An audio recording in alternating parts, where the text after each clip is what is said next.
it takes everything away. And just being able to talk to her, she's a great role model for everybody, not just men, women, not just young, old. She's just a really good role model for everybody. And I'm glad that I had the pleasure to meet her. And I don't think I've ever spoke so highly like this before. Do I have a girl crush on Kristen Matlock? Is this what it seems like?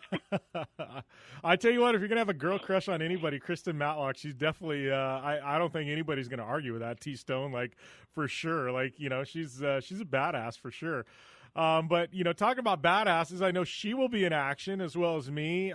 Mint 400, we're 2 weeks out, week and a half out, 2 weeks out. Vegas is coming quick, man. But that's coming up. I know you and I are both going to be on site. I'm doing double duty, it sounds like, doing hosting the TV along with you, and then also doing actually racing.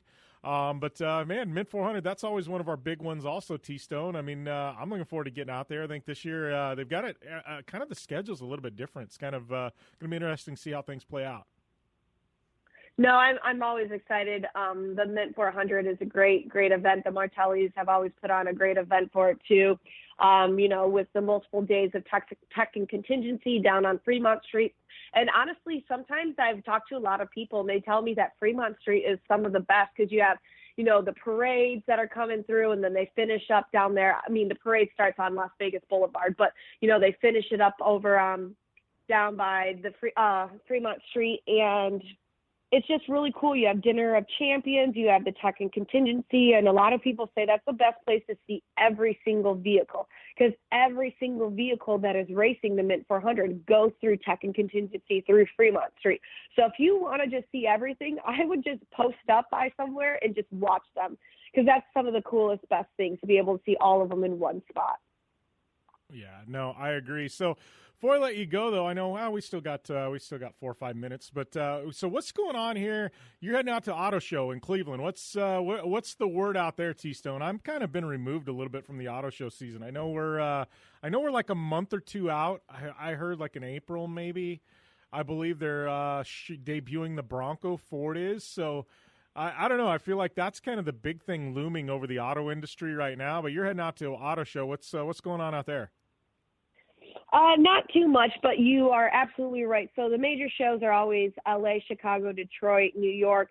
The thing that's so different this year is they've actually moved Detroit, which is the North American one, to June. Normally it's in January. So to start off the auto show season or your car, debuting season, it would always be November would be LA, January would be Detroit, February would be Chicago, and April would be New York. So, yeah, I heard that they're unveiling some stuff.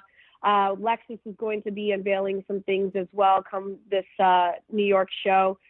But the Ford Bronco has been the thing. Everybody's talked about it. Everybody's seen it. I mean, I'm in Michigan. I've seen it, but with all of the camouflage, of course. So I haven't seen it yet. Obviously, you can see the lines. You know which way they're going for. But I think it will be so cool. I really hope they do something really, really good for the press release and the unveil for that. That would be really awesome to see.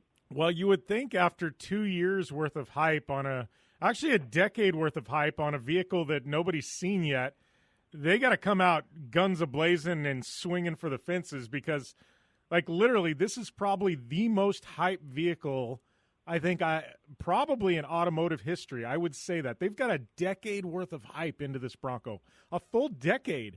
I mean, they've had teaser images and things like that down 10, 12 years ago. Like, this is crazy. Like, they've got to hit a home run or they're going to have egg on their face. Not to say they're not going to hit a home run because I do know people who have seen it, and they've all said, yeah, this thing's a home run. But, man, you want to talk about hype and having to really, really live up to it.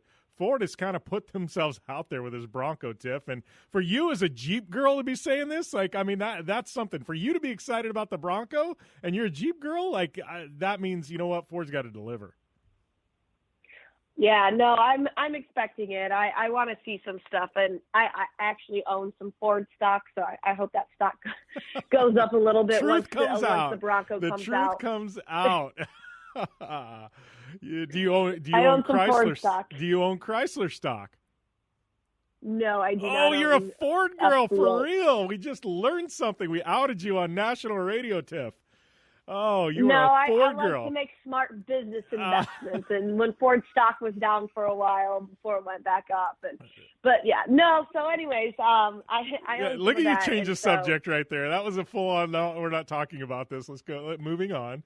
Look at you shifting gears. It's okay. But yeah, overall consensus, I'm excited for the Bronco to come out. Oh, yeah. So when do you, I know, so you got, Cleveland Auto Show coming up, and then moving out, when you're Tuesday into Vegas, correct? Down on Fremont? Tuesday into Vegas, and then mid-March, after Vegas, I should have about a week and some off, a little bit of time. If you know my schedule, you know that I never actually have time off, but should have some time off before 100 Acre Woods starts back up for ARA. So it should be a good day. All right, Tiff. Well, good talking with you. We're up against the time break, and we'll be back after this here on the General Tire Down and Dirty Show, powered by Polaris RZR.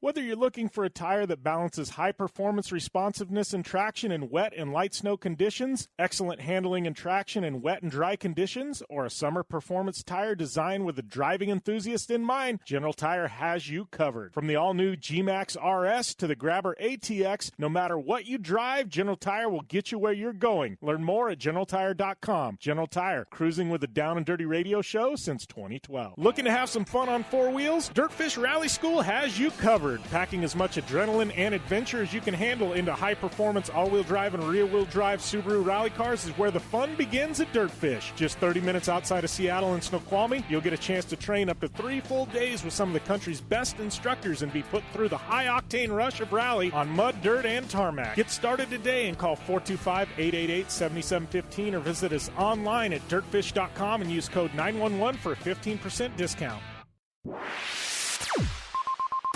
You're listening to the Down and Dirty Radio Show, powered by Polaris RZR. All killer and no filler. Welcome back here to the General Tire Down and Dirty Show, powered by Polaris RZR. I guess this is the last segment. I never have a free segment on the show anymore. And seems like this week, somehow, some way, we did. So you know what that means? It means we're going to do a fan Q&A. That's right. We're taking some fan questions. Some of them have been built up over the past couple of weeks. Some I've been hit up with on Twitter. Some through the contact form on the website. Some DMs. And some of them actually just come directly from our we've got a Facebook group for the show, Jim Beaver's Action Motorsports Discussion. Actually, you guys should definitely join that because there's a lot of cool conversation content that gets posted up, but I take fan questions off of that. So if you do have fan questions and you want it as we're airing, hit me up at JimBeaver15 on Twitter, and we will get those questions in the show. I guess, it's probably the big one right off the top. And this happened, and it's surrounding Steve Torrence. And obviously I posted into our group, the answer on this, but somebody wanted to know, what's the deal with Steve Torrence? He missed the opening rounds there in Pomona. Will we see him in Phoenix? What's the deal? Well, Steve and I are a very, very, we're good buddies. He's a very good friend of mine. And, I think the team put out a press release, and I think this is probably truce, right? I mean, why would they put out a press release, with anything less than truce? And basically it says, there was people speculating Steve's health is bad. Steve in the past, he battled through cancer. It's an amazing story, came out on top.